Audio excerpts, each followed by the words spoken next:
കൊച്ചിയിൽ കഞ്ചാവ് വിൽപ്പന വ്യാപകമാകുന്നുവെന്നാണ് റിപ്പോർട്ട്. ജില്ലയിലെ പോലീസ് നടത്തുന്ന കഞ്ചാവ് വേട്ടയുടെ ഭാഗമായി ഇന്നും 2 പേരെ പിടികൂടി.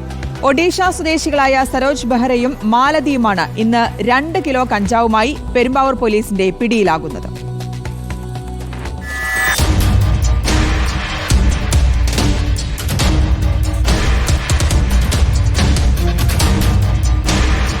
കൊച്ചിയിൽ 2 കിലോ കഞ്ചാവുമായി ഇതര സംസ്ഥാന തൊഴിലാളികൾ പിടിയിലായി. ഒഡീഷ സ്വദേശികളായ സരോജ് ബെഹ്റയും ഇയാളുടെ ഭാര്യ മാതാവ് മാലതിയുമാണ് ഇന്ന് പെരുമ്പാവൂർ പോലീസിന്റെ പിടിയിലായത്.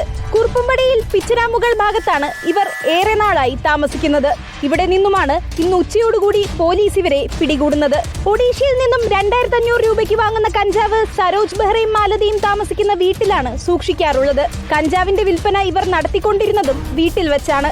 കൂടുതലും ഇതര സംസ്ഥാന തൊഴിലാളികൾക്കിടയിലായിരുന്നു ഇവരുടെ വിൽപ്പന. ജില്ലയിലെ പോലീസ് നടത്തുന്ന കഞ്ചാവ് വേട്ടയുടെ ഭാഗമായി പ്രത്യേക അന്വേഷണ സംഘത്തിന് കിട്ടിയ രഹസ്യ വിവരത്തെ തുടർന്നാണ് ഇന്ന് പോലീസ് കുറുപ്പുംപടിയിൽ എത്തിയത്. കുറച്ചുനാളായി ഈ ഒഡീഷ സ്വദേശികൾ പോലീസിന്റെ നിരീക്ഷണത്തിലുമായിരുന്നു. 100 ഗ്രാമും 500 ഗ്രാമുമാക്കിയായിരുന്നു ഇവരുടെ കച്ചവടം.